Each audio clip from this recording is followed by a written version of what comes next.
I'm very happy to announce this panel today. It's the first that we do it in this manner. Usually we do individual lectures, either by one speaker or by several speakers. Today we have a discussion chaired by Fatemeh Shams, Associate Professor of Persian Literature at the University of Pennsylvania, who was so kind to invite various Iranian women who are struggling for their rights and their survival within Iran and in the diaspora.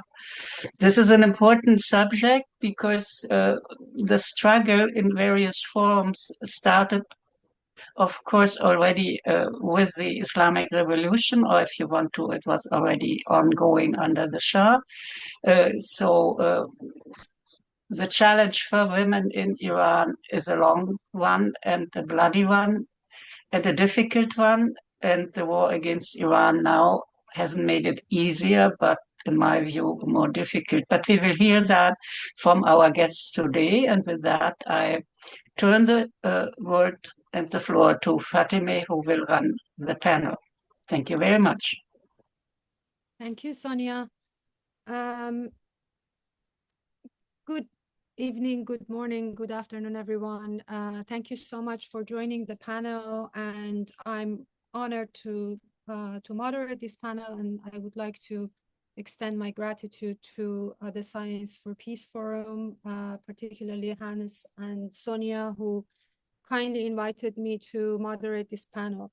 And of course, to our panelists who kindly accepted my invitation to be part of this discussion, which will focus on Iranian women and their everyday resistance under the authoritarian rule of the Islamic Republic. I have a few remarks that I will add, and then I will move on to introducing our panelists one by one. We gathered today to reflect on what we believe is the most powerful force in nonviolent resistance against one of the most ruthless regimes of our era, the Islamic Republic. Amidst ongoing conflict between the United States, Israel, and Iran, and in the aftermath of a devastating illegal war against Iran and the horrific January 2026 massacre carried out by the Islamic Republic, we Iranian women activists, artists, and scholars remain resolute that the achievements and ongoing struggle of Iranians, particularly Iranian women, must not be overshadowed by violence or by the extremism, whether Islamist or far-right ideologies that now permeate in the Middle East. Our task and goal are urgent: to preserve the legacy of one of the most progressive women-led uprisings in modern history, woman life, freedom. The presence of today's panelists representing diverse communities across Iran is a testament to the unprecedented unity forged in the wake of this movement and the state murder of Jina Mahsa Amini and hundreds of other protesters who bravely took to the streets thereafter in 2020 to 2023. Feminist solidarity has shaped our country's long resistance against patriarchy and misogyny. The path to liberation and democracy is long and uncertain, but victory will be earned step by step through through daily acts of courage and defiance. This panel will examine these acts of resistance, from grassroots Kurdish activism to art, parliamentary advocacy, and human rights scholarship. Each panelist will share their insights for 10 minutes, followed by an open discussion. Before we turn to our first speaker, I wish to address the ongoing atrocities committed by Taliban forces against our Afghan sisters. Yesterday, Taliban police opened fire to disperse a rare protest in Herat against the detention of women accused of violating strict Islamic dress code, resulting in the tragic death of 2 protesters and a child. These protests broke out after Afghan women were violently arrested for not wearing the burqa. They now face public lashing following Friday sermons this week. 2 decades of foreign occupation have only deepened the Taliban's brutality against Afghan women and girls, depriving them of education and stripping them of their dignity. We unequivocally condemn this violence and urge all human rights institutions to pressure the Taliban for the immediate release of Afghan women and the protection of their rights and dignity. Their struggle is ours, and we stand with them. It's my pleasure to introduce our first speaker in alphabetical order. Dr. Fatemeh Haqiqatjou is the director of Nonviolent Initiative for Democracy and a leading advocate for human rights, women's rights, and democracy in Iran. A former member of Iran's reformist parliamentary faction, she has held academic appointments at MIT, Harvard University, the University of Connecticut, and UMass Boston, and has written extensively on Iranian politics and women's rights. Today, she will draw on her experience as a parliamentarian, or better yet, former parliamentarian, and a scholar in exile to reflect on women's political participation and the ongoing struggle for equality and democratic change in Iran. Dr. Haqiqatjou, the floor is yours. Good morning, good afternoon. Thank you so much for inviting me, and I am pleased to be here. Women in Iran have fought for their rights for centuries. The most deeply transformative movement has been the Women Life Freedom movement. In their struggle for equality and rights, women have employed a range of strategies and tactics. In this panel, I would like to reflect on my personal experience as a former member of parliament, including the ways we utilize constitutional rights to address women's demands as we understood them, and the lesson that can be drawn from that experience. As you know, parliamentarian mostly has two main jobs, legislation and oversight.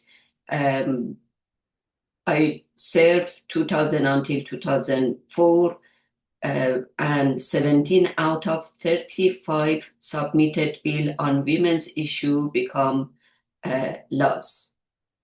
I would like to focus on supervisory duty of the parliament because that is very interesting part that we may draw some lesson out of it. My work started with goal to advance women's senior leadership.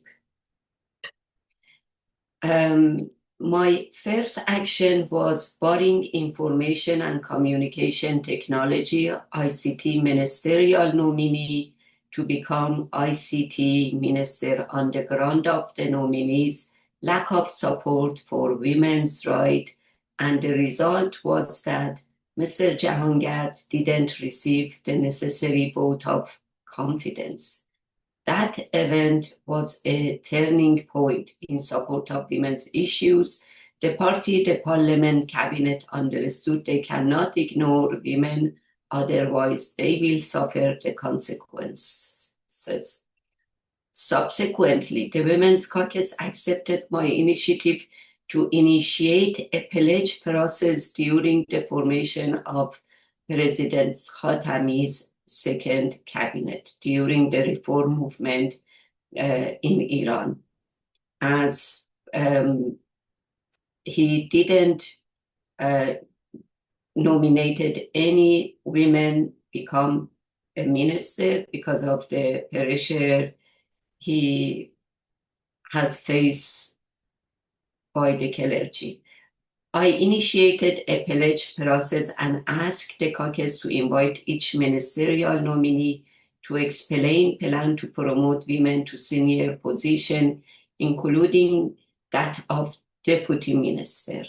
In exchange, the Women's Caucus would agree to provide a vote of confidence. With one exception, the rest agreed to make the pledge, as the men were aware of the caucus presence and ability to undermine the vote of confidence, even though we were only 13 out of 290, but we were very powerful, influential caucus in the parliament. One victory was several minister appointed female deputies and senior manager. I took the minister's pledge very seriously, wanted each minister to be accountable, so I questioned those who didn't commit to their pledge. To the Minister of Foreign Affairs, Industry, Science, Research and Technology, I posed question on women's affairs on their pledge to promote women to senior position.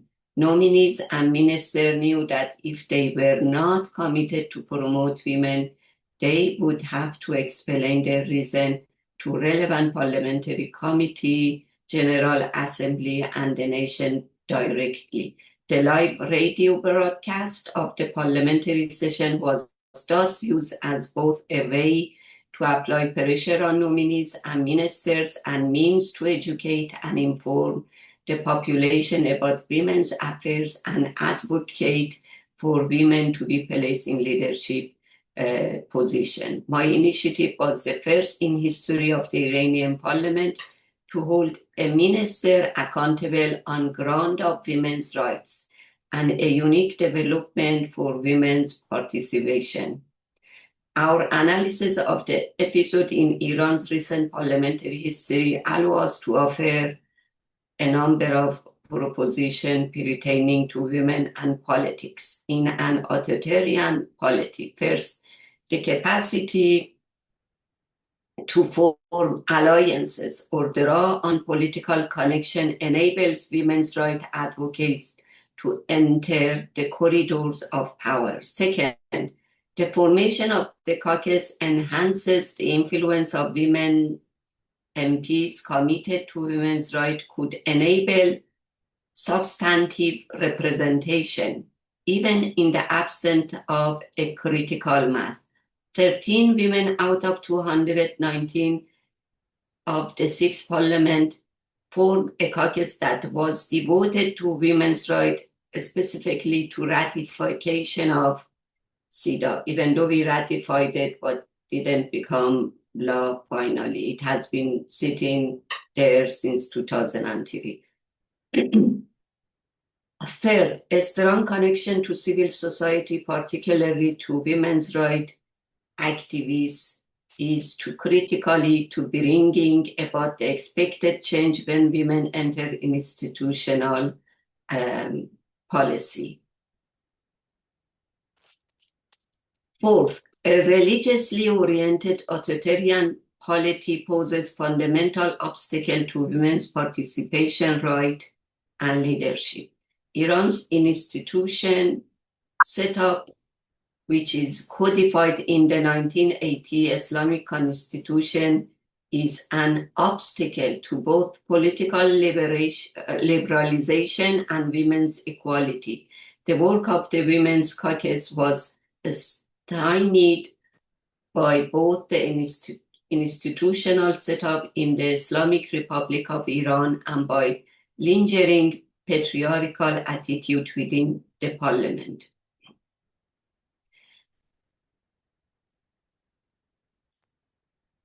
The women of the 6th parliament leave a legacy. The caucus succeeded in diffusing the importance of women's representation in senior leadership positions within society and creating a culture of accountability toward women within government. The Iranian women's movement has been stronger than ever. Thank you. Thank you very much, Fatima, for sharing those remarks with us. We will get back to you in the second round with questions. Definitely your talk evoked a lot of questions in my mind, and I'm sure other participants and attendants as well.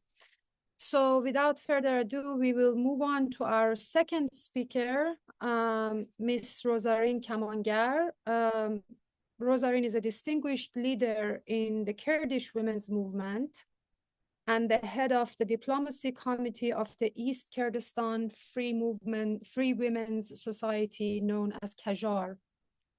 She will share the story of the organization's foundation, its achievements, and the challenges it has faced in advancing women's rights and democratic participation. Rosarine's talk will be in Persian. After a few sentences, I will translate into English what she says, and hopefully I will be able to do justice to her talk. Go ahead, Rosarine. خیلی ممنونم. مرسی. هم درود دارم به شرکت کنندگان دیگه در این سمینار و همین که ممنونم هم بابت دعوتم به این پنل و هم زحمت ترجمه که می‌کشیدی فاطمه جان. با توجه به سمینار و موضوعی که از من خواسته شده، من در مورد تجارب سازمانی و گسترش فعالیت‌هامون علی خصوص در کردستان و ایران میخوام صحبت کنم. هر یک از این رفقا ممکنه در حوزه فعالیتی خودش، حالا هم به شیوه شخصی و هم به شیوه سازمانی که شده، در عرصه‌های مختلف سیاسی، هنری و اجتماعی صحبت کنن و من مطمئنم که این به اشتراک گذاشتن ها میتونه راهگشای خیلی از مسائل باشه، چون تا الان مسئله اشتراک رو اونطور که باید لازم و کافی بودیم ما به اشتراک نذاشتیم. امیدوارم که از این به بعد بتونیم این اشتراکات رو بیشتر کنیم. ببینید، من از کردستان میام، از جامعه‌ای که رضا جان اگر اجازه بدید من ترجمه کنم که فراموش نکنم. Greetings to everyone. Rosarine is looking forward to sharing her experience and the experience of her organization with us today. I'll be trying to not deliver a literal translation word by word, so I will just try to translate the gist of her words. She's going to talk about the organizational experience of Qajar, and she's welcoming the opportunity of sharing the experiences of this organization while acknowledging that other comrades of hers might have their own views and their own interpretation of the experiences of the organization. With that in mind, she's going to share the history and the activities of Qajar with us today. Go ahead. از جامعه کردستان میام، جایی که در اونجا سالها مبارزه بی‌وقفه رو شاهد بودیم و ماحصل این مبارزات بی‌وقفه ژنژان آزادی بودش، یعنی شعاری که یک فلسفه رو در پشت سر خودش نهاده بود.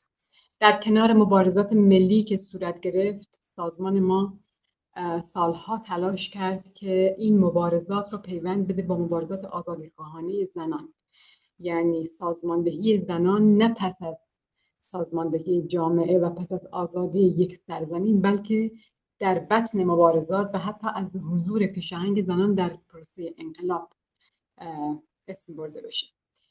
So the Kurdish society, after years of consistent and everlasting resistance, had a huge and remarkable accomplishment, which was manifested in the rise of Janjian Azadi movement, known as Women Life Freedom. Rosarine is reflecting on the importance of this movement alongside the national resistance and Iranian, the resistance movement and Iranian society, and mentioning that her organization for years has tried to bridge and connect the resistance, the grassroots Kurdish resistance and their resistance for the women's right to the national struggle of the Iranian people. And also one important remark that she just highlighted is that their organizational activism for women is not an after effect of the movement and the resistance that they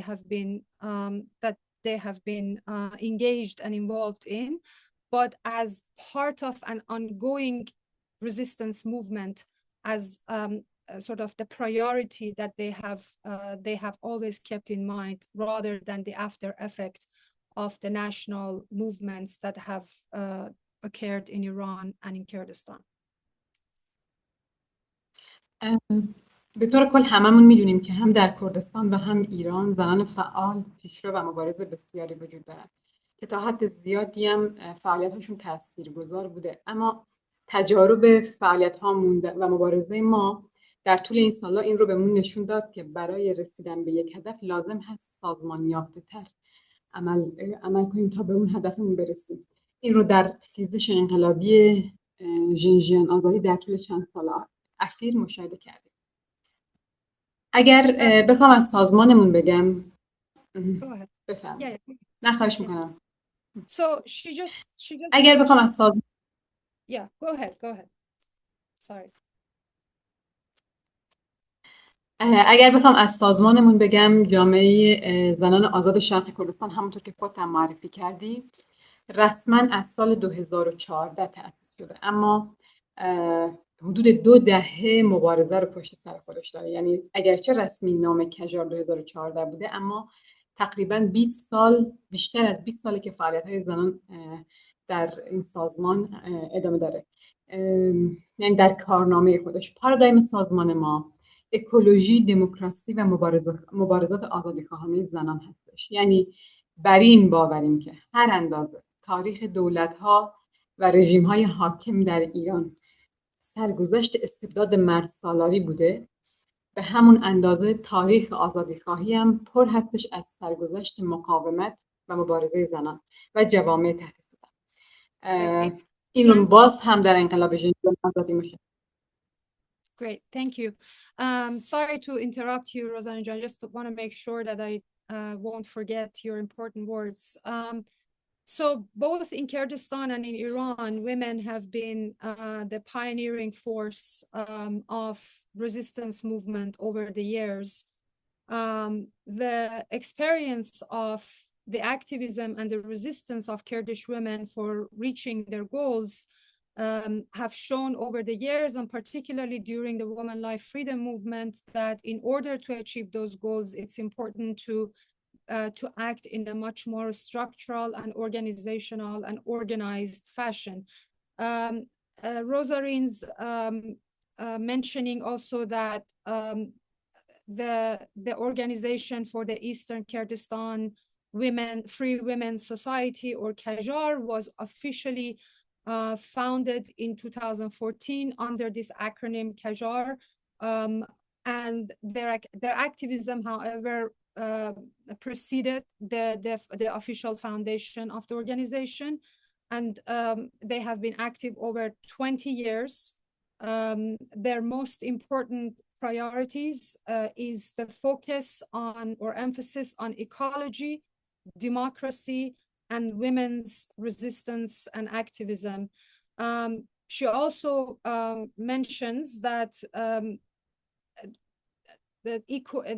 although over the years the history of the nation states in modern Iran shows that there has been a shared history of despotism and patriarchy that has affected the fate of women in this society, but to the same extent or equally so, we've seen the resistance, the ongoing and persistent resistance of women against the forces of patriarchy and misogyny over the years.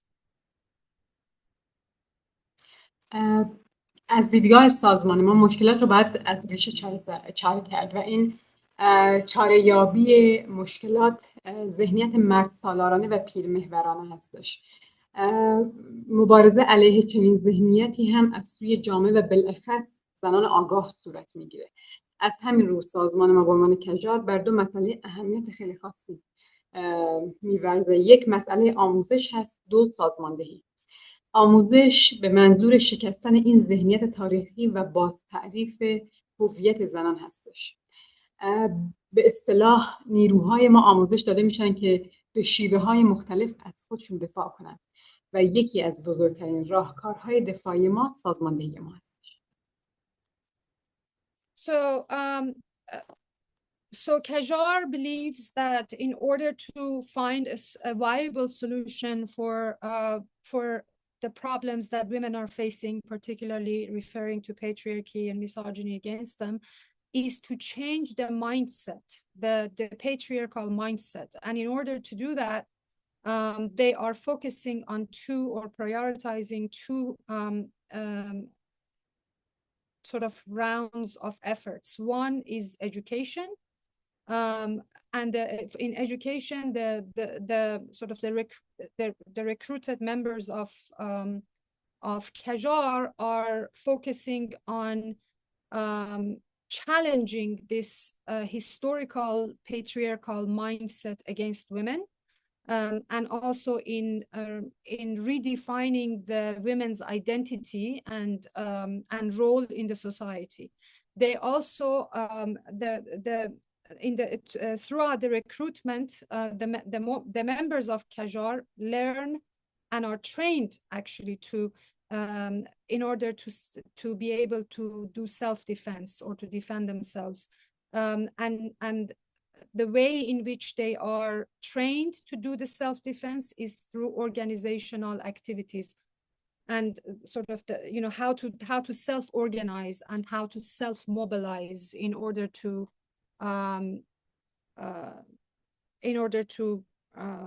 deliver the educational service that they're also focusing on.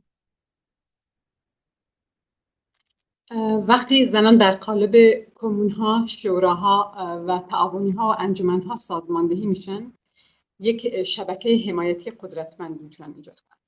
این شبکه هم میتونه پناهگاهی باشه در برابر خشونت‌های خانگی و اجتماعی و هم در برابر سرکوب‌های سیاسی.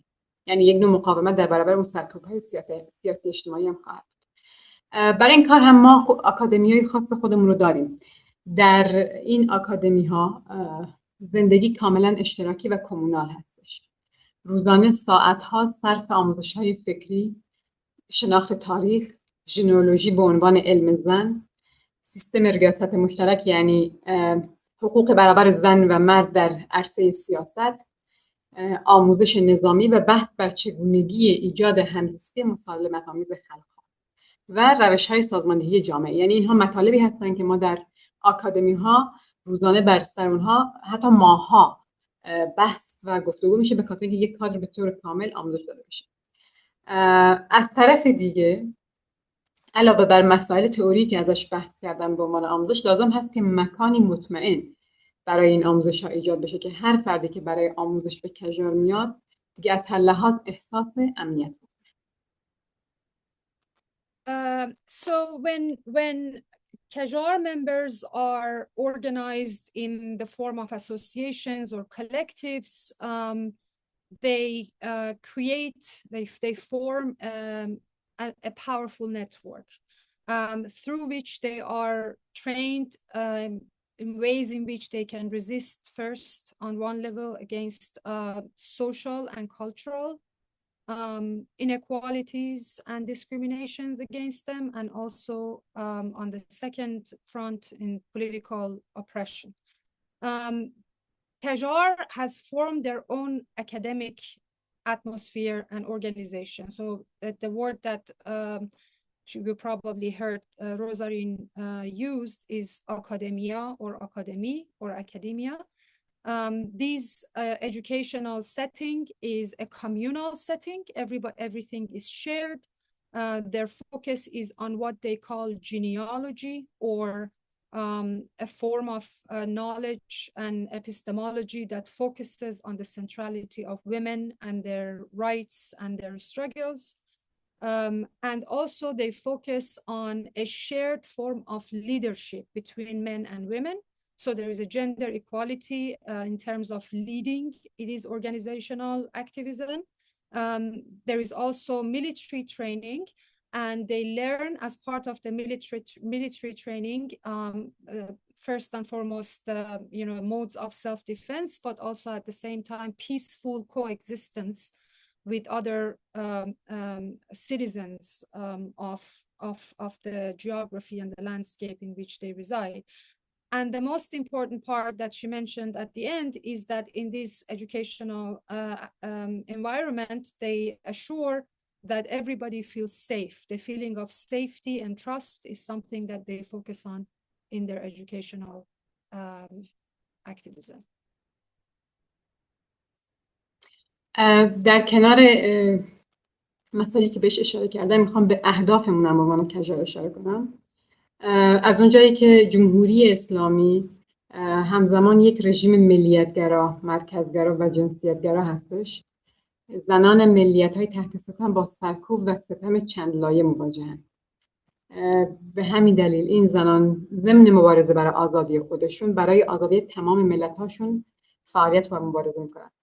یعنی کژار هم در همین راستا فعالیت و مبارزه‌اش انجام میده و بر این باور هستش که آزادی هیچ جامعه و ملتی بدون گذار از جنسیت گرایی و بدون حل مسئله آزادی زنان امکان پذیر نخواهد بودش. So she's also referring to the most important goal of Qajar organization, the Islamic Republic as a centralist, ultra-nationalist and also sexist regime has made the struggle of women and particularly the status of women in the Iranian Kurdish societies sort of added with oppression and suppression at the same time. So a multi-layered form of oppression that the Iranian and Kurdish women have been subjected to over the years. So one of the most important goals of Qajar is comes from alongside their activism is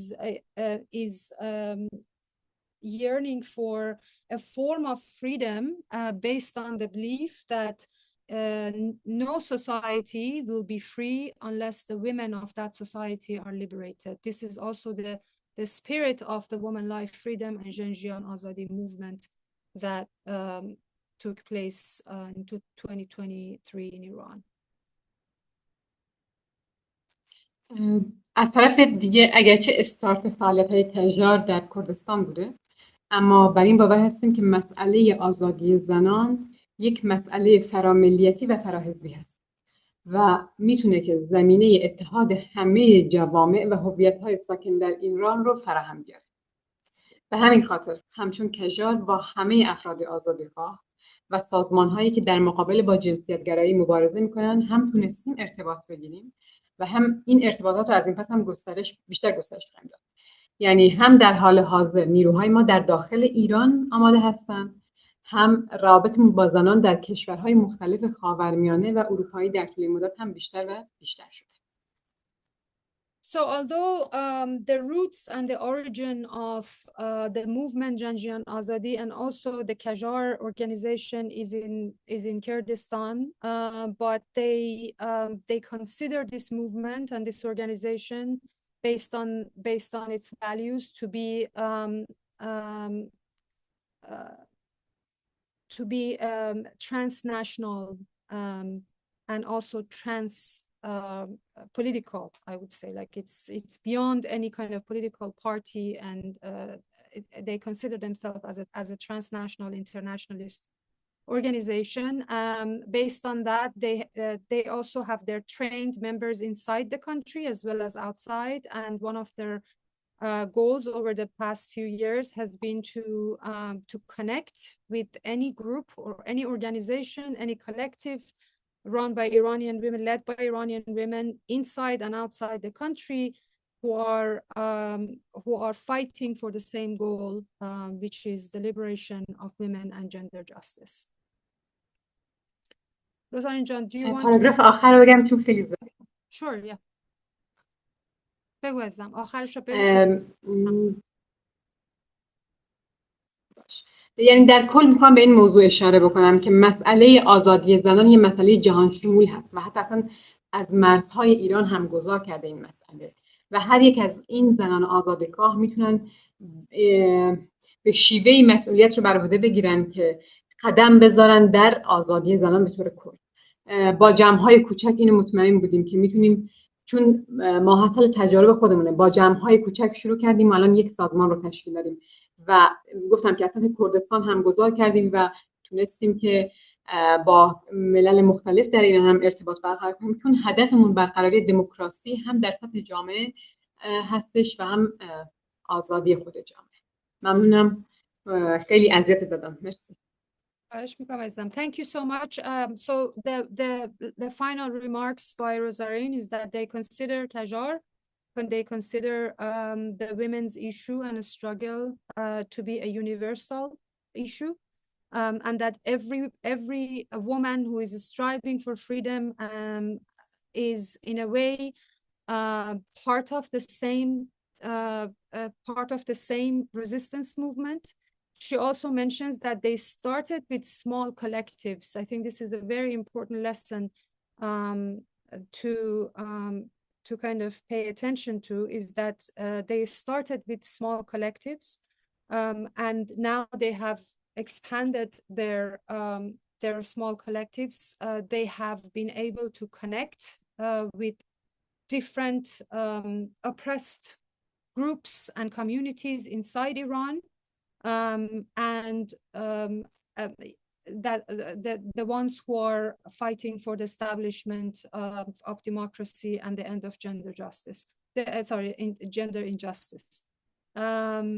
And she's thanking everyone for giving her the opportunity to share her remarks. Thank you, Rosarin. I hope that I did justice. Sorry, I was being a little bit scattered and trying to be as fast as I could to communicate your important remarks with everybody. Thank you. So we are moving on to our next speaker, Dr. Hermine Hurdad, who is a human rights researcher and political scientist at the University of Gothenburg. Her work centers on human rights, gender justice, and political repression in Iran, with particular attention to experiences of women political prisoners, an important topic that I'm very grateful that Dr. Hurdad is going to talk about. She will discuss the gender dimension of imprisonment, the multiple layers of injustice faced by women political prisoners, and their remarkable resilience in the face of authoritarian repression. Please. Thank you so much. Thank you, Fatima Jan. I have to say first, I'm not doctor yet, but I hope so. Thank you. Yes. I'm really honored to be here with all of you. And I want to name one of those women political prisoners, which is one of those thousands during this year, Zainab Jalalian, and I begin with this name. It is an honor and privilege to speak before you today. I'm grateful for the opportunity to speak about the situation of women political prisoners and their multiple layers of injustice and hardship they endure. When we speak about political prisoners, we usually focus on political beliefs, organizations, and acts of resistance. The experiences of women political prisoners reveal a different dimension of repression. These women were targeted not only because they opposed the state, but because their political presence challenged privileging gender norms. Their punishment, therefore, operated at the intersection of authoritarian power and patriarchy. This dynamic became visible during interrogations. Women were questioned not about political activities. They questioned just about their morality, femininity, family rules, and personal relationship. Political dissent was treated as evidence of gender transgression. The politically active woman was constructed not merely as the opponent of the state, but as the threat of the social order that the state sought to preserve. The same logic shaped everyday prison life: restrictions on access to toilet, inadequate menstrual hygiene products, and conditions that caused infection and chronic illness were not simply failure of prison administration. They transformed ordinary bodily function into sources of humiliation and dependency. Control over the female body became a means of assertion of political power. Motherhood occupied a particularly significant place within this system. Women were arrested while pregnant, gave birth in prison, raised infants behind bars, or endured prolonged separation from their children. Children became instruments of pressure. Maternal attachment became a point of vulnerability. Rather than recognizing motherhood as a protected aspect of human life, the prison system frequently transformed it into a mechanism of correction. These experiences reveal that gender repression extended beyond physical violence. It operates through the regulation of identity, relationships, and social rules, motherhood, family responsibility, emotional attachment, and expectation surrounding femininity, and all become instruments through which obedience is enforced and dissent is discouraged. The objective is not only to punish political opposition, but to define the boundaries of acceptable womanhood.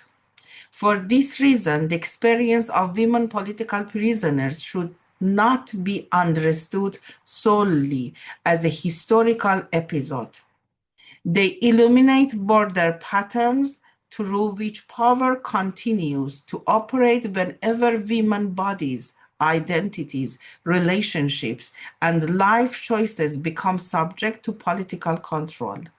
The struggle for women's rights is therefore inseparable from the struggle for democracy, human dignity, and human rights more broadly. Finally, it is important to recognize that this form of repression did not belong only to the early years of the Islamic Republic, nor was the confined to the prison itself. From the establishment of the Islamic Republic to the present days, women who challenge political and gender hierarchies have continued to face different forms of control, exclusion, and punishment. For many former prisoners, the prison sentence did not end with release. Years of incarceration, torture, and deprivation were followed by more suitable but enduring from the marginalization. The humiliation experienced inside prison often continued outside it. Through social stigma, suspicion, exclusion, and expectation that women should remain silent about their experiences. As a result, prison became more than a physical place. It became a lasting condition that extended into memory, relationships, and everyday life. For many women, the deepest wounds were not only those inflicted by the state, but those carried long after release, shaping how they were being seen by others. At times, how they were forced to see themselves In this sense, the punishment of women political prisoners was not only intended to control their bodies or silence their voices, it sought to leave a mark on the social existence itself. Thank you for listening. Thank you, Hermina John, for those very important remarks. I'll get back to you hopefully in the next round of discussion. Our next speaker is Dr. Azadeh Moumeni. She's a lecturer in sociology at Toronto Metropolitan University. Her research explores social movements, gender, political resistance, and collective action in contemporary Iran. Today, she will examine how the Iranian women's movement has adapted in the aftermath of war and intensified repression, and she traces the shift from mass mobilization to more embedded forms of resistance through digital activism, memory politics, and everyday strategies of survival and resilience. Azerbaijan, go ahead. Thank you very much, Shahzad Jan. So before I start, I would like to thank Scinece4Peace Forum for this opportunity, and a special thanks to Professor Shams for her kind invitation, and thank you all for joining us. So the title of my talk is From Mass Mobilization to Adaptive Resistance, Strategies After the War. After the war and the increase in security measures, women's resistance in Iran entered a new stage. This does not mean the movement weakened. Instead, it changed its methods. As political space became more limited and government pressure increased, resistance adapted in different ways. One, resistance became less visible but more widespread. One of the most important changes was the move from large public protests to everyday forms of resistance. In earlier stages, resistance was highly visible through demonstrations and public gatherings. However, increased surveillance, arrests, and government control made public participation more risky. As a result, resistance became part of daily life. Rather than disappearing, it spread through ordinary actions and social interactions. Activism became less visible, but remained present across society. Two, digital resistance changed. In the early stages of the movement, digital platforms were mainly used to organize protests, share information, and connect large numbers of people. After internet shutdowns, increased monitoring, and communication restrictions, online activism focused more on survival and continuity.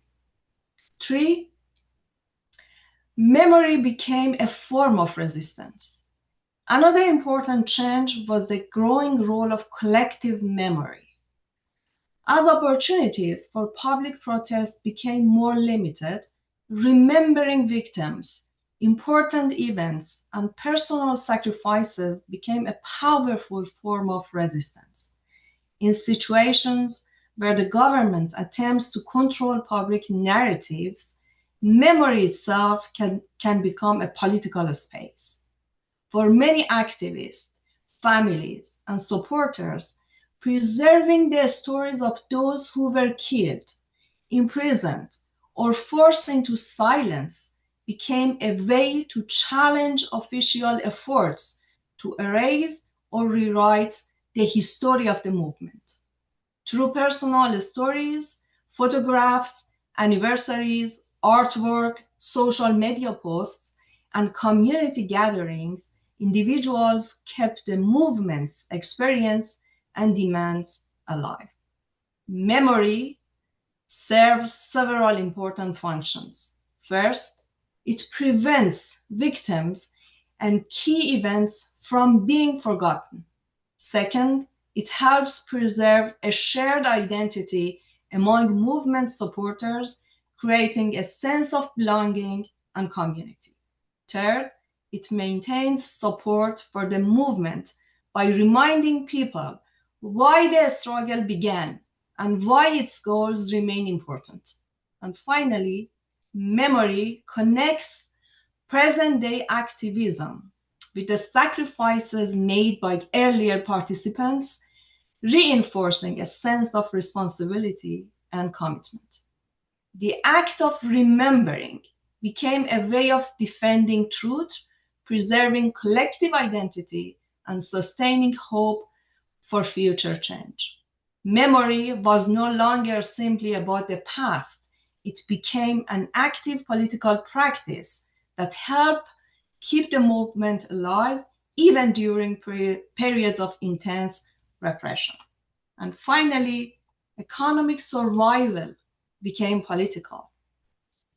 War, inflation, sanctions, unemployment, and growing economic uncertainty significantly affected how people could participate in political activism.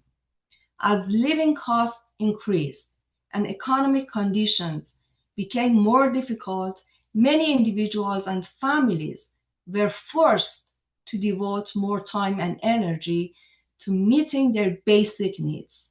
Under these circumstances, economic concerns became closely linked to political participation and resistance. Economic pressures affect activists in several ways. Some individuals face job loss or reduce employment opportunities because of their political views or participation in protests. Others experience pressure, monitoring, or discrimination in the workplace due to their involvement in activism.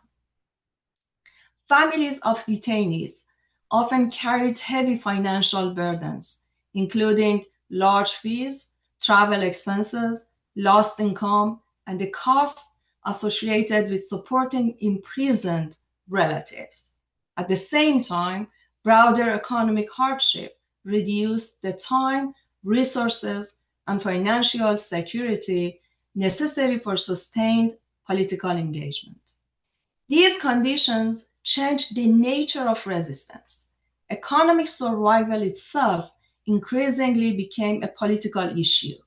Efforts to secure employment, support affected families, raise funds for legal assistance, and build informal networks for mutual aid became important forms of collective action. Communities developed new ways to help one another cope with both economic hardship and political repression. In conclusion, the war period demonstrates that women's resistance in Iran did not disappear under increased repression and insecurity. Instead, it adapted to changing political and social conditions. Resistance became less visible, but more deeply rooted in everyday life, digital spaces, collective memory, and economic survival. These transformations highlight the movement resilience and its ability to develop new strategies when traditional forms of protest become difficult. Rather than making a decline, this period represents a new phase in which resistance continues through diverse and innovative forms of action. Thank you very much for your attention.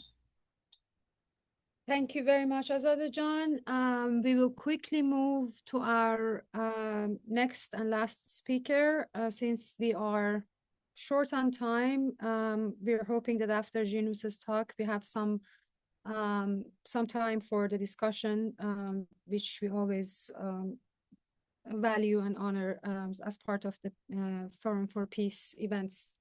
Scinece is a multidisciplinary artist, author, and activist based in Toronto, Canada. Through her artistic practice, she has explored questions of identity, gender, power, social change in contemporary Iran.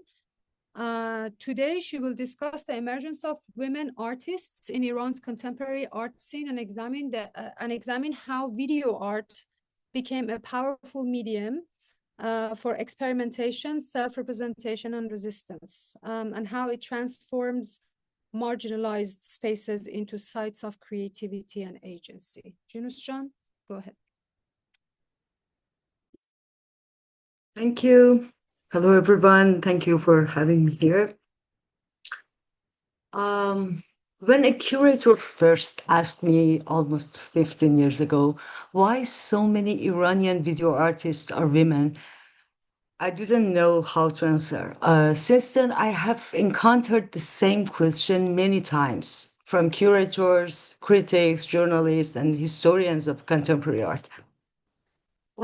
Each time I found myself thinking about it again. At first, I was surprised by this question itself, actually. I had never looked at my generations of artists through that lens. We were simply making our work. I had not stopped to consider why women seemed to occupy such a large part of this field. Today, I think I know the answer. To explain it, I should briefly say what I mean by video art for those who may not be familiar with it. Video art is an amphibian medium. It lives between territories. It is not quiet cinema, not quiet documentary or short film, not quiet TV music video, not quiet performance, and sometimes it borrows from all of them. It is a hybrid form of moving image that emerged internationally in the late 60s and early 70s, when artists began using portable video camera as artistic tools. Unlike cinema, video art did not require audiences to sit in a dark theater and follow a narrative from beginning to end, although some works could also be screened like short films. It could appear on one screen or many screens, become part of an installation, a performance, or an exhibition. Audience could enter and live freely and experience it in different ways. Historically, video art also carried a critical position against the art market. It challenged the idea of work as a unique object to be owned, collected, or sold.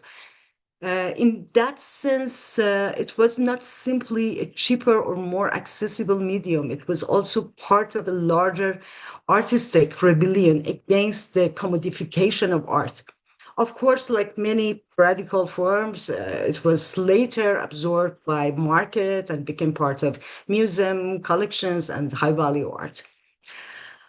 In Iran, video art began to flourish much later, during the early years of the 21st century, when contemporary art itself was expanding and finding new audiences during the so-called golden years of reformist period. I say so-called because under this hopeful surface, there were political suppression, the serial murders of intellectuals, and the violence crackdown on student movement. Yet for contemporary art, new possibilities were emerging. Contemporary art, new media, and international cultural exchange became part of a broader effort of present an image of Iran as modern, cultured, and globally connected. While this opening was limited and often contradictory, it created opportunities that artists were able to use in unexpected way, almost in ways that exceeded the intentions of those who created them. For my generation, video was not simply a medium. It was a space. At that time, cinema and theater were heavily regulated, more than now, maybe. I don't know, maybe. Publishing was censored, as it still is. Public speech was restricted. The same. Internet and social media did not exist. Contemporary art spaces were really limited. Many artistic fields were already occupied by established hierarchies, official institutions, and academic structures, and mostly male networks that had developed within a modernist art atmosphere. And then on top of all of that, there was the restrictions that had always existed for women, restrictions on our presence, our visibility, and the ways we wanted to express ourselves.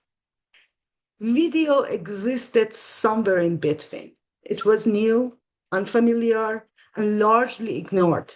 It was not important enough to attract the full attention of censorship, and it was not desirable enough for the market to control. In other words, it was void, or perhaps more accurately, blind spot. A territory that neither censorship nor market had fully occupied. And women have always known how to work with such a space. Throughout history, women have often been excluded from the center of power, culture, and decision making. As a result, we learn to survive, communicate, and create in overlooked places. We learn to find the cracks in the wall and the way to slip through them. We occupy neglected territories. We build communities and languages where others see emptiness. This is why I believe so many women artists were drawn to video art in Iran. Of course, this does not mean that men were absent from this field. Many important male artists worked with video, and some of them, most influential artists, curators and promoters of video art in Iran were men. In fact, several of them played a crucial role in presenting younger women artists through screening and independent platforms. I'm speaking about the bigger picture and about consistency. When we look at the field over time, women maintained an unusually strong presence and played a major role in shaping its language and direction. It was not because women are naturally more interested in technology or moving image. It was about generations of exclusion had trained us to recognize possibilities in places others overlooked. At first, perhaps we did not even realize that we had discovered a new territory.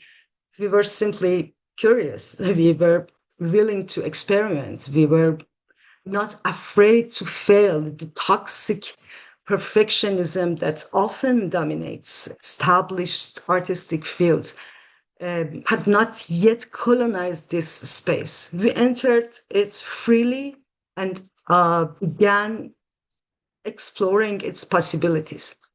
Soon, many women artists used video to address women's rights, human rights, social issues, everyday life, memory, body, and cultural taboos. But I believe the significance of women's contribution to Iranian video art was not only the subject we addressed. Our achievement was structural. We recognized an unclaimed territory and transformed it into a space of visibility and agency, finding opportunity of expression inside a space that nobody thought was important. Of course, the presence of Shirin Neshat, one of the most influential Iranian artists and a pioneering figure in contemporary video art, was important to my generation. Many of us did not necessarily interested in her aesthetic language or artistic approach, but seeing an Iranian woman occupy such a prominent international position in the field was encouraging.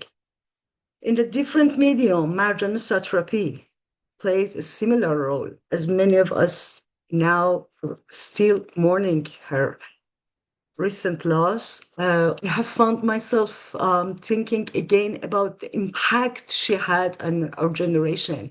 We belong to the same generation. Through the graphic novel, a form situated somewhere between literature, drawing, autobiography, and cinema, she found a language that made certain stories accessible to audience that traditional literature or cinematic form had not reached that time.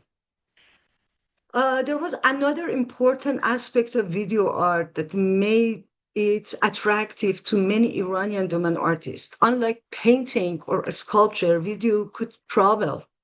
A painting must be shipped. A sculpture requires transportation, custom paperwork, storage, and considerable expense. In Iran, this process often involved official permission and state supervision. Cinema forced its own restriction. Even when filmmakers succeeded in making independent film, presenting them internationally often required navigating layers of bureaucracy and official approval. Refusing to do so could create serious problem for the filmmakers. Video art, on the other hand, could cross borders almost invisibly. It could be copied onto a hard drive, sent online, screened in alternative spaces, included in festival biennales, or shown in an exhibition thousands of kilometers away, often without any direct interaction with official institution at all. For artists living in a country that was politically, culturally, and legally, for visa and all of this process, isolated from much of the world, this was important. Video allowed us, our voices, to travel before our bodies could. At the same moment, digital technologies and internet were becoming more accessible. For the first time, artists could communicate directly with curators, art director, and audiences beyond national borders. The circulation was still limited and often difficult, but no longer depended entirely on official institutions. Video and internet arrived together almost the same time. And together they expanded the possibility of independent artistic exchange. Another important factor was economics. In Iran, there has never been substantial independent public funding for artists. Most resources traditionally came either from state institutions, which often carried ideological expectations, or from commercial galleries and collectors who generally preferred artworks that are easier to sell and less politically challenging. Video existed outside both systems. It was difficult to commodify and difficult to control. This freedom, of course, came with disadvantages. Video artists often worked with very limited resources and lack of financial support. Yet the same condition create a space for experimentation. Interestingly, during the brief period when museum in Iran institution and annual exhibitions commissioned video works, many opportunities went to already established male artists. Some of them produced a few video pieces and then returned to their primary mediums. Meanwhile, many women artists continued working with video without commission, institutional support, or sponsors' incentives. Perhaps because for us was just a medium. It was necessity. Video was also closely connected to another important medium, performance art. Many early performances in Iran survived only because they were documented on video art form. Sometimes the documentation itself became the artwork. Performance and video brought together. Both were relatively inexpensive. Both could happen outside traditional institutions, and both allowed artists to use their own bodies and material. For women artists, especially, this was significant. When access to public spaces is restricted, somehow the body itself becomes a site of expression, negotiation, and resistance. Of course, this situation did not last forever. Actually, but contemporary art became more visible and fashionable. The market arrived, and video art became a fashionable side dish, a sign of intellectual prestige within a male-dominated art market, rather than a space for genuine expression. Yet, by then, the language of Iranian video art had already been profoundly shaped by women artists. And when I look back today, I think the story is not really about video art. It's about the ability to recognize possibilities where others see nothing, a kind of intelligence born from limitation, from exclusion, from restricted opportunities, and from an insatiable desire for self-expression. So today, if somebody asks me why so many Iranian video artists are women, I finally have clear answer. Video art was not a territory that women conquered. It was territory that others ignored. And we women simply recognized its possibilities first. We entered that space, shaped its language, and transformed it into a place from which new voices could be heard. The real achievement in this field was turning a void into a stage, a platform for free expression.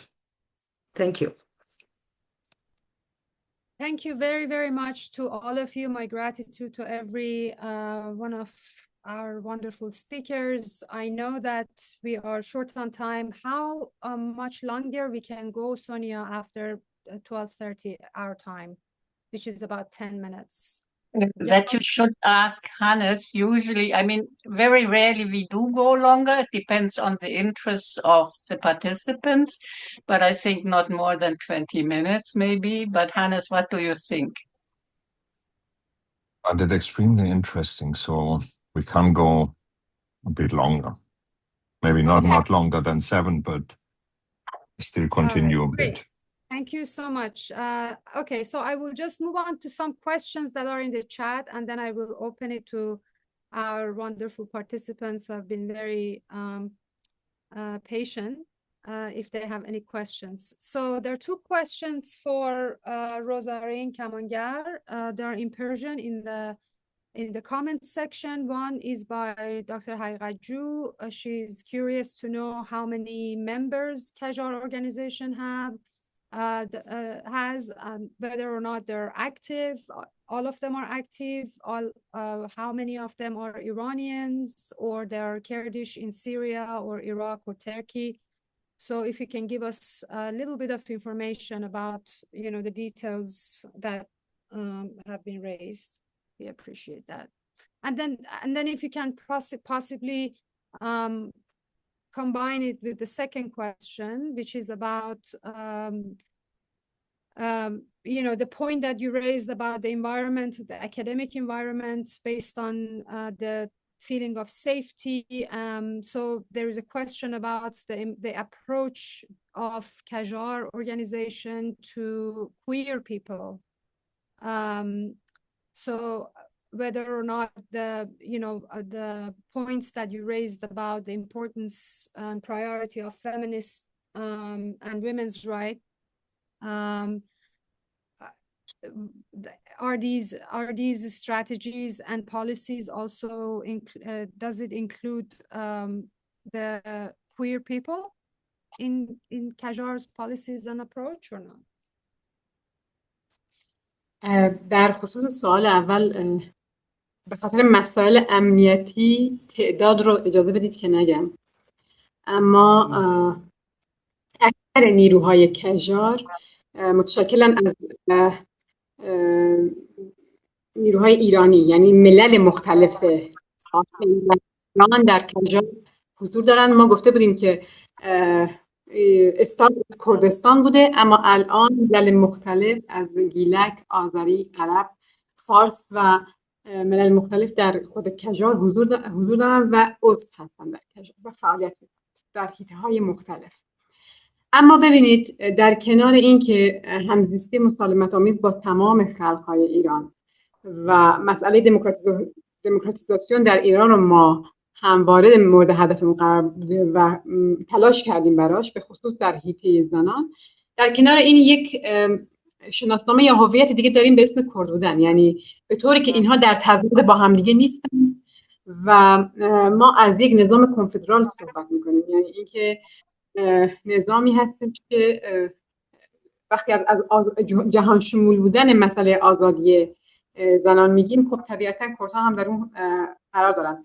در مسئله کوبانی اگر دوستان یادشون باشه، اونجایی که داعش هجوم کرد، اونجا نه تنها فقط ملت کرد بلکه ملل مختلف در کوبانی حضور پیدا کردند از سراسر جهان و اونجا مبارزه کردند. به همین خاطر در برابر هر کرد در هر بخش از کردستان، در برابر کرد دیگر در بخش‌های دیگر کردستان، مسلماً موظف هستش و برای آزادی اونها هم فعالیت می‌کنیم. و دوباره تاکید می‌کنم برای اینکه در تضاد با هم دیگه نیستند، چون ما در بر اصل همزیستی معتقد هستیم، یعنی مبارزات پارالل با هم دیگه انجام میگیره. مسئله دوم، میخوام در مورد مسئله امنیت یه مقدار توضیح بدم. ببینید، ما الان شرایط سازمانمون در طوری هستش که اکثر نیروهای ما در داخل ایران هست و در اونجا مجبورن که از خودشون دفاع کنن و محافظت کنن. یعنی از کوهستان‌های ایران، کوهستان‌های شرق کردستان، مناطق کردش شما بگیرید تا شهرها، نیروهای ما حاضر و آماده هستن. در زندان خانم هورداد از زینب جلالیان یاد کرد. من میخوام بگم که نمایندگان این اندیشه همچون وریش مرادی، زینب جلالیان در زندان دارن مقاومت میکنن. میخوام از مقاومت اونها هم یه یادی بکنم. مسئله امنیت رو من به خاطر این توضیح دادم چون خیلی ها براشون سوال هست. بله، شما به عنوان سازمانی شناخته میشید که در مقابل جمهوری اسلامی ایستادید و مبارزه و فعالیت میکنید. این امنیت رو چطور میتونید گارانتی کنید در حالی که همه روزه به شما حمله میشه؟ خب از این بابت بهش اشاره کردم که حالا بگم به خاطر مسئله امنیتی من نمیتونم اینجا هر چیزی رو توضیح بدم. امیدوارم که دوستان بیان از نزدیک ببینند و شیوه آموزش. اما این از بخش امنیت. اما بخش دوم سوالتون این بود که روزان جان، اجازه بده این بخش اول رو ترجمه کنم لطفاً.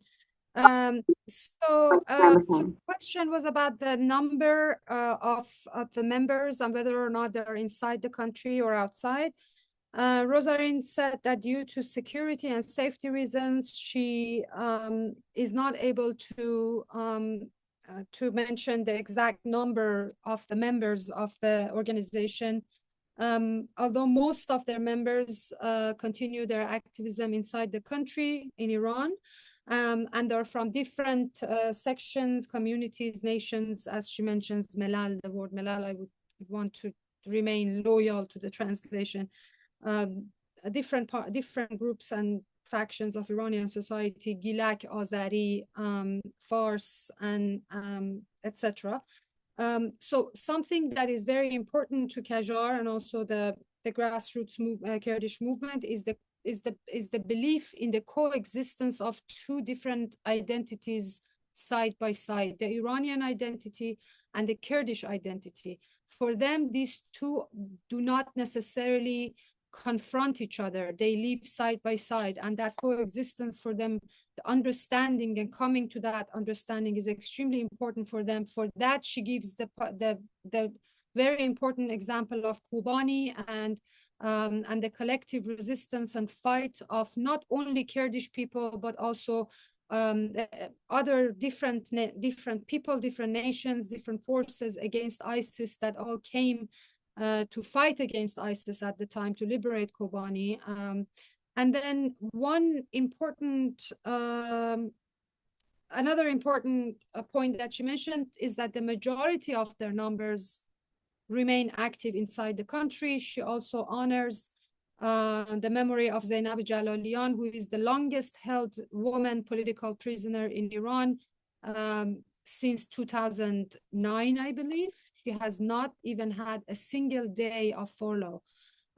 She was sentenced to execution, and then later on her death sentence was reduced to life in prison simply for her affiliation with PAJAK/Qajar organization.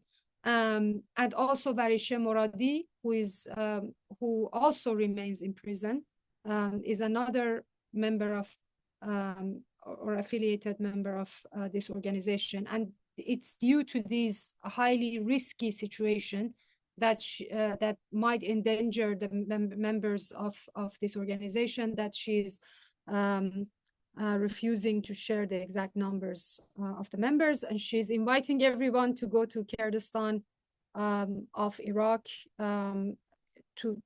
to visit the organization, their day-to-day activism. They're very welcoming in that sense, in order for anyone who wants to get a real sense of how this organization operates on the ground. And then if you can be very quick and brief on the second question, Rosalind John, about the approach and position of Qajar on the queer people, and that also includes trans, whether points that you mentioned about the women's rights and the feminist activism and your approach to the oppressed people, does it also include the queer people? ببینید حق حیات، خب مسلما ما بر این باور هستیم که برای هر شخصی این حق حیات کاملا وجود داره. این یک موضوع دوم، بحث بر سر این مسائل همه یک بحث فلسفی و ایدئولوژیکی هستش که باید توی جلسات مختلف صورت بگیره. اما مسلما به این قضیه گفتم که حق حیات رو چقدر بهش تاکید داریم، تا جایی که به سرشت جامعه آزادیخواه به طور کل ضرر نزنه. به خاطر همین گفتیم که کژار خودش ارتباط میگیره با همه نیروهای آزادیخواه، چون در طول این سالها مبارزه‌مون اینطوری فعالیت کردیم که منافع جامعه در رأس، علل خصوص زنان، در رأس فعالیت‌ها و هر نیروی آزادیخواه فعالی که بخواد در این راستا فعالیت کنه با کژار، ما همچنان تاکید می‌ورزیم بر ادامه فعالیت‌هامون باهاش. So the right to live, حق حیات, or the right to life is one of the main principles of the belief of Qajar organization. They believe that everybody has the right to live, and however, she says that arguing over these type of matters that sometimes requires philosophical and ideological discussions is something that they would prefer to continue in different sessions and panels. What's important to them is that the rights and the benefits of any form of collective activism should prioritize the fate of the liberation movement, and particularly the status of women. Although Qajar is willing to and is open to continue their collaboration or initiate any form of collaboration with any faction or any group or collective that is fighting for freedom and justice. Thank you, Rosalind, for those remarks. And so the next question, I'm just going down based on the order. There is a question by Nilufar Purzand that goes to everyone. So please feel free to jump in and respond. You can read the question in the chat. I will just quickly read it. Thanks to all excellent speakers. While it is great to highlight the continued struggle of women in Iran, I wonder how the speakers analyze the repressive impact of the recent months' war and intense repression. How has it been planned, implemented, and what impact has it had? I don't think we can avoid talking about these issues. Although I have to say, Nilufar Jan, we did have speakers like Hermine and also Azadeh who particularly addressed this issue, but I will nevertheless open it to discussion for anyone who would like to share their reflection on that.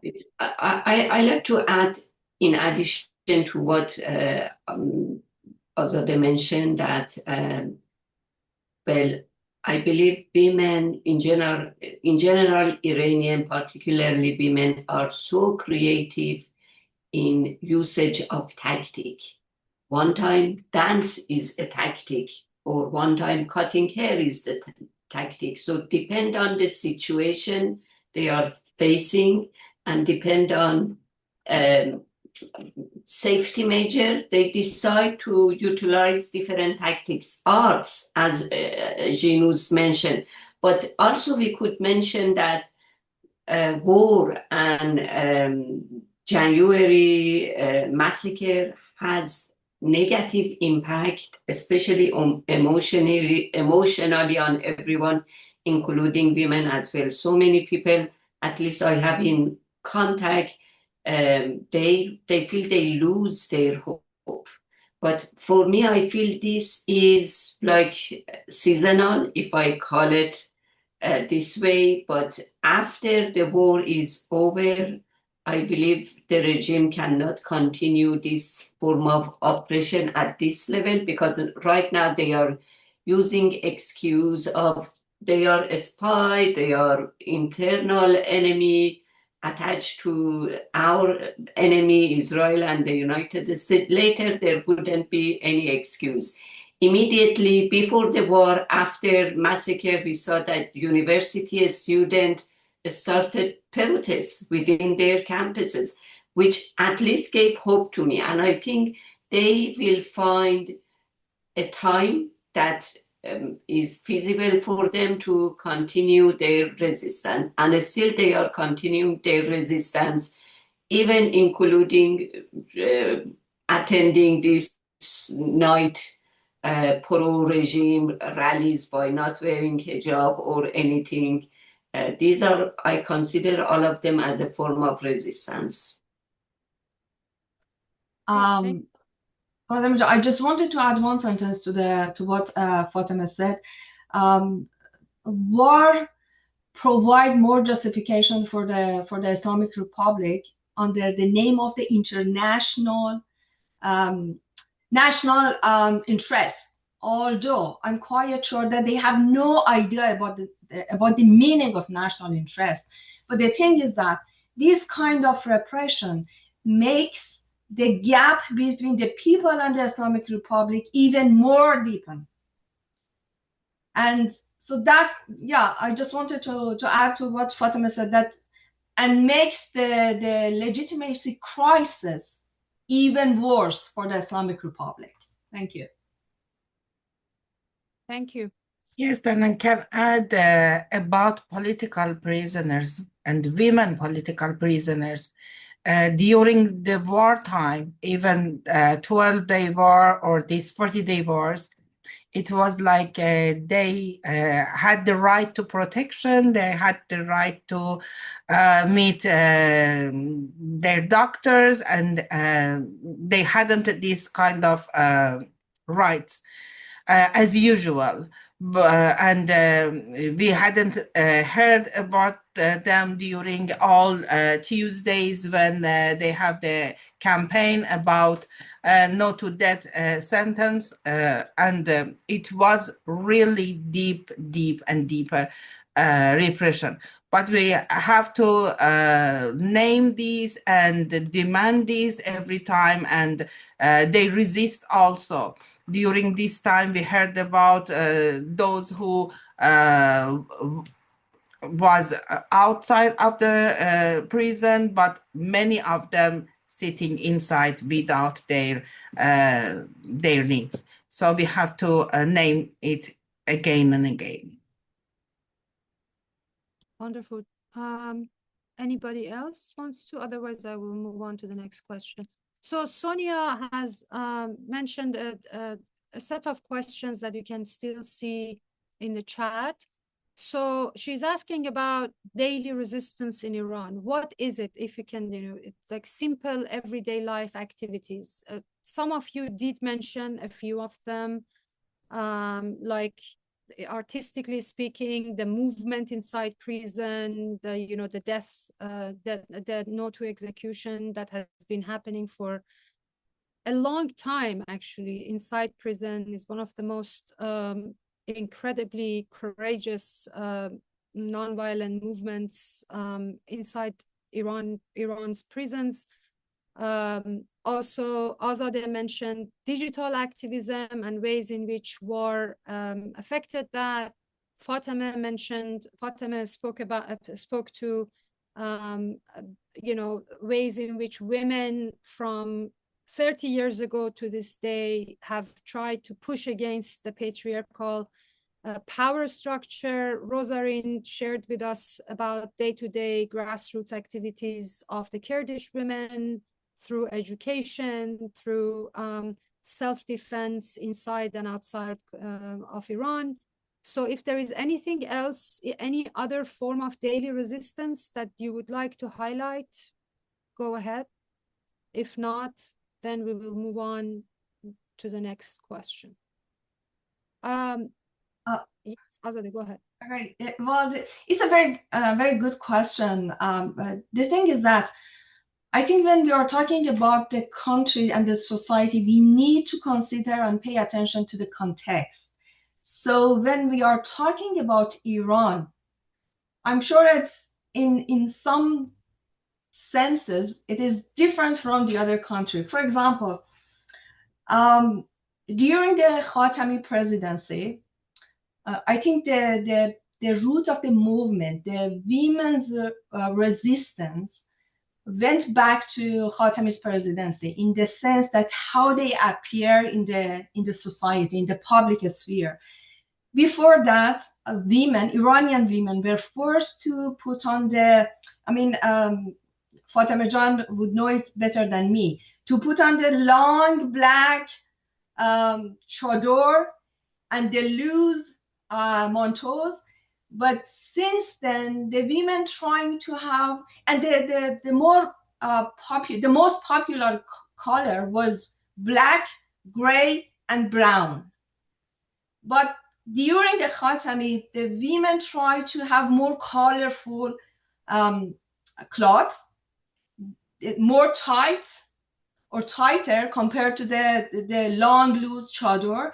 So I see basically most of them as a kind of resistance to the mindset of the government, or as Professor Shams put it, patriarchal mindset of Islamic Republic. So I see them as a resistance. Thank you. I also let me add why I asked this question. Because it's the title of the panel, and I found that interesting to make this kind of point today, but also because of my own experiences in Iran with daily resistance, like having the Rusari here, right? Opening the manteau, wearing no socks, sitting beside men, not going into the women compartment of the bus. And I know it has changed because I was the last time there in 2010, but that's why I asked, what are the forms of daily resistance? Sonia, of normal, non-political thing. Yeah. Yeah. Can I add something? Sure. Go ahead. As I said, and as other speakers mentioned, we every day create something. For example, after this recent massacre, we saw kind of new version for sadness, for funeral. All of the family, women of the family of victims, they danced on funeral. So they changed completely government's narrative to other things. So when we talk about women resistance, we always ask about when, yesterday or today. Because every day women find that void and create something. So we, some of our memory seems, oh, it's for a long time ago. Because every day, this resistance creates something, and this is significant. Something that we surprise, we ourselves, we surprised for that. Yeah, I just shared a video in the chat that caught my attention last night, and I was just so moved by the courage, by creativity, by, I don't know, just everyday resistance of these incredible women in the streets of Iran. But I also want to recall that really life-changing moment for myself, and I'm sure for many others on this panel and beyond, was the moment that women, since we also have Rosalind on this panel, when Kurdish women cut their hair on Gina's funeral day. A moment that really shook not only the Iranian society, the entire globe. And you know, I still to this day, when I remember that moment, I have chills. How this powerful act of defiance, which was deeply rooted in the Kurdish mourning tradition, but at the same time, also if we go back to the Iranian culture, we see that women were cutting their hair, as an act of defiance and mourning. But how this act suddenly becomes a unifying act of resistance, right? And changes the entire discourse of resistance in contemporary Iran in ways that we haven't really experienced in the past.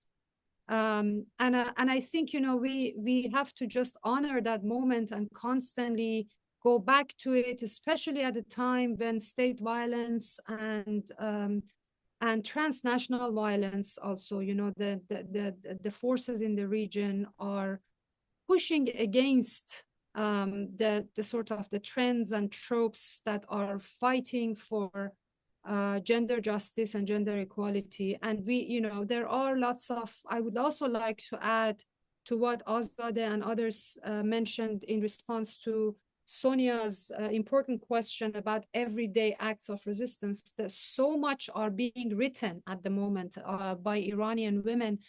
One thing that I've noticed, journaling and sharing memories of everyday life under war and under oppression has been something that has been very, very eye-opening for myself.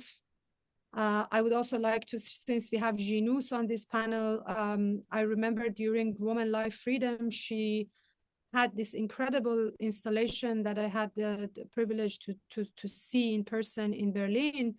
That was her diary, the diaries of Woman Life Freedom, that she decided to make it into an artistic installation, and it was a really powerful and moving work.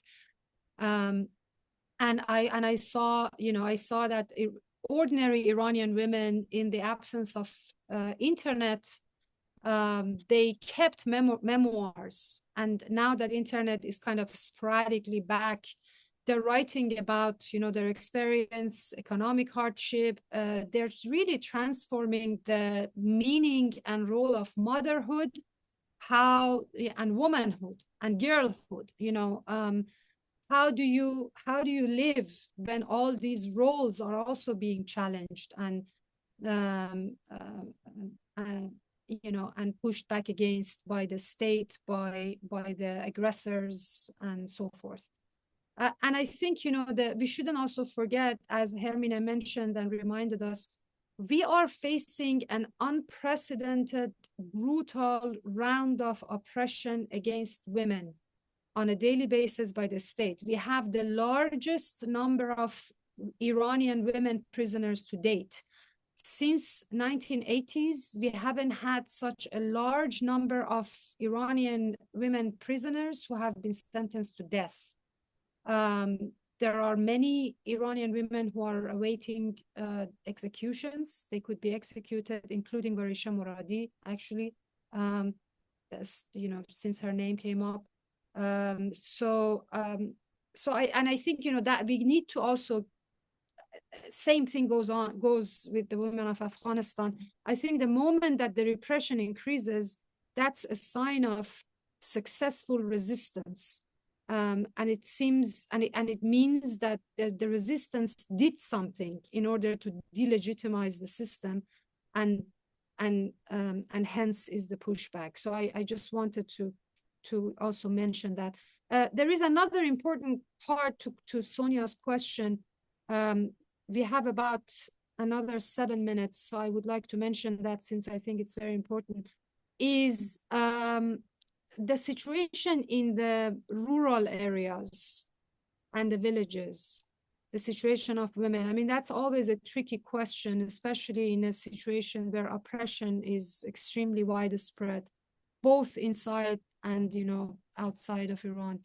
And also, she would like to hear your thoughts about the threat of nuclear war. Do you think that, how does that intersect with everything that you have mentioned? So I just open it to everyone if you want to share your comments and thoughts.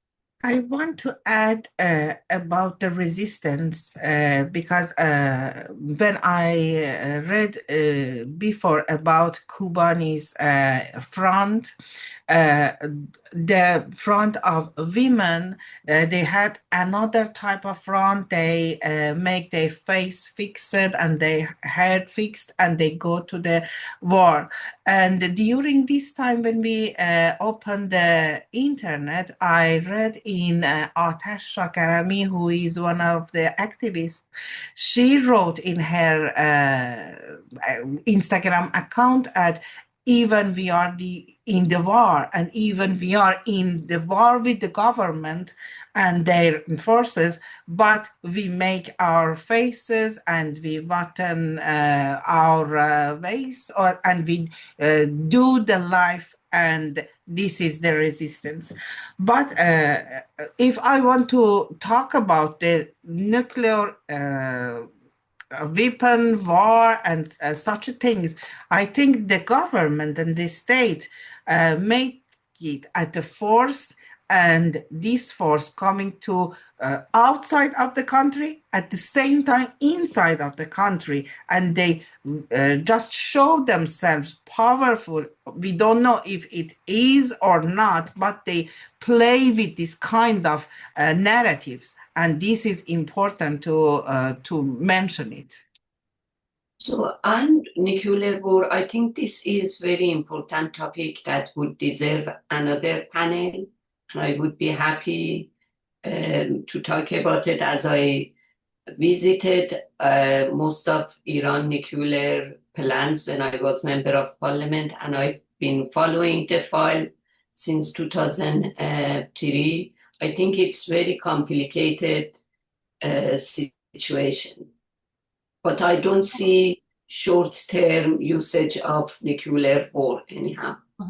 Exactly. So Shahzad John, I just wanted to mention that from my international relations perspective, I would say that in the next future, there is no existential threat of nuclear threat, in the sense that the country or the states would use nuclear in order to improve their position in the negotiation, during the negotiation.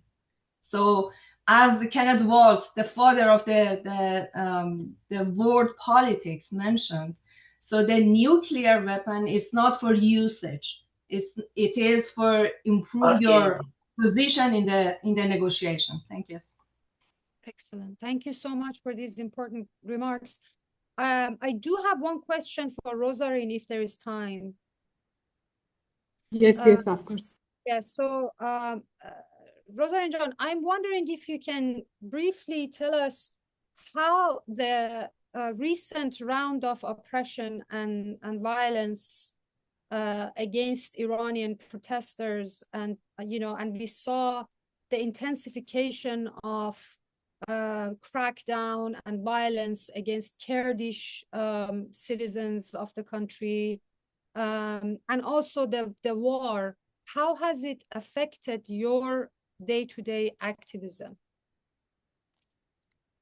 اگه درست متوجه شده باشم حالا توضیح میدم، اگه جایی که کم مونده بود میتونم دوباره بگم. ببینید شرایط کردستان توی این مدت جنگ هم در خارج از مرزهای ایران هم داخل طبیعتاً با هم، یعنی بسیار خطرناکتر از شاید شهرهای دیگه بوده. از چه لحاظ؟ ببینید نیروهای ما الان در داخل هستن خب و روزانه مواجهن در طول این چند سال، هر چند سال یک بار، هر وقت که طور بهتر بگم، هر وقت که اعتراضات بیشتر شد در کردستان، وقتی که میلیتاریسم پیش میاد نیروهای ما بیشتر مورد حمله قرار میگیرن. مثلا سال گذشته ما این حملات رو داشتیم، سالهای ما قبل در انقلاب ژنژیان آزادی به همین شیوه و این تاثیرگذاره خب بر مسئله امنیت و این باعث میشه که در کردستان ما بیشتر مسئله امنیت رو مورد توجه قرار بدیم. شاید مثلا آموزش در جاهای مختلف خیلی سخت نباشه، اما برای یک سازمان کردی که هم در کوهستان زندگی میکنه و هم مجبوره که نیروهای خودش رو به داخل شهر بفرسته و در شهر هم سازماندهی رو انجام بده، خب مسئله امنیتی خیلی سخت‌تر میشه و به خاطر همین تحت تاثیر قرار میگیره. دوم این که ببینید من خیلی روی این موضوع میخوام اشاره کنم. در انقلاب ژنژیان آزادی یه شعار در کنار شعار ژنژیان آزادی مطرح شد، چی بود؟ کردستان چشم و چراغ ایران. یعنی این شعار چرا باید مثلا سر داده بشه در انقلاب ژنژیان آزادی؟ چون جامعه کردستان یک جامعه سازماندهی شده هستش و سالها مبارزه در خودش بطن داده. به خاطر همین این مبارزه بیشتر از چه موضوعاتی صورت گرفته؟ خب هم برای آزادی جامعه و علاوه خصوص سازماندهی زنان در عرصه‌های مختلف، یعنی اون جاهایی که به اصطلاح از ریاست زنان، از فرماندهی زنان، از مسئولین مختلف زنان در حتی در بین احزاب هم مورد بحث قرار گرفته میشه، اما در سازمان ما دیگه تقریبا میشه گفت گذار شده از این. بله جنگ تاثیرگذاره، ولی به همون اندازه که جنگ تاثیرگذاره نیروهای کردی هم تاثیرگذارن. این یک واقعیت هستش، یعنی اینقدر سازماندهی شده عمل میکنن که بر شرایط در منطقه به طور کل تاثیرگذار باشن. اگر متوجه شده باشم سوالتون رو در این خصوص، یعنی اینطور جواب میدم. نه perfect. خیلی ممنون. So you heard my question. The answer was that the condition in Kurdistan, both inside and outside of Iran, has become increasingly more risky and dangerous as a result of the ongoing conflict. So the most important priority for the Kurdish activists and the Kurdish citizens during this period, particularly the members of Qajar and Pajak, has been the security issue and the safety issue that, you know, they had to basically increase the level of self-protection and self-defense, and also education across different parts of the Kurdish region. There was also, she mentions that back in 2023, in the wake of the Women Life Freedom movement and the Janjian Azadi as the main slogan, there was another slogan that was used side by side and chanted inside Iran across the country, actually, and I find it very fascinating, which was Kurdistan is the jewel of Iran, or the pride and light of Iran, which showed again another level of, you know, intersectional unity between the different, you know, sections and sectors of Iranian society and the Kurdish population. And she mentions that as much as the war has impacted and the state violence, of course, has impacted the security and safety of the Kurdish areas, at the same time Kurdish organizations and the Kurdish movement has also been much more active and also acting in a much more organized fashion than before, and has played an important role in shaping the politics and the conditions of war over the past few months.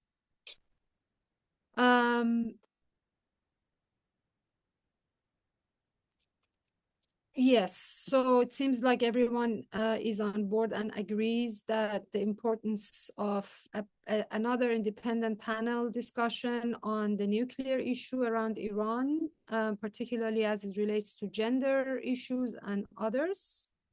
I see that there is a heated debate happening in the comment section on how the situation will develop around this issue over the next few months. I am done. If there is any other questions, I mean, this has been a very lively and wonderful panel. I'm grateful to everyone who attended the panel and stayed with us, and all our wonderful speakers and organizers. If there is any question, please go ahead. If not, then we will close it. It's 7 sharp and at your time, Sonia, and it's our 1 p.m. in Eastern time. So and really thank you, Fatime. Yeah, thank you, Fatime 1. Thank you, Fatime 2. Thank you, Azadeh. Thank you, Rosarine. Thank you, Ginos. It was wonderful to have you all here. And I think we all learned quite a bit about how you see your life and your struggles and maybe the way ahead. It will be good to see you again. So let's think about it and we keep in contact. And I hope all the guests were satisfied. And I wish everybody a good evening, even a good night if you want to, or a wonderful day. Thank you both, all. Thank you.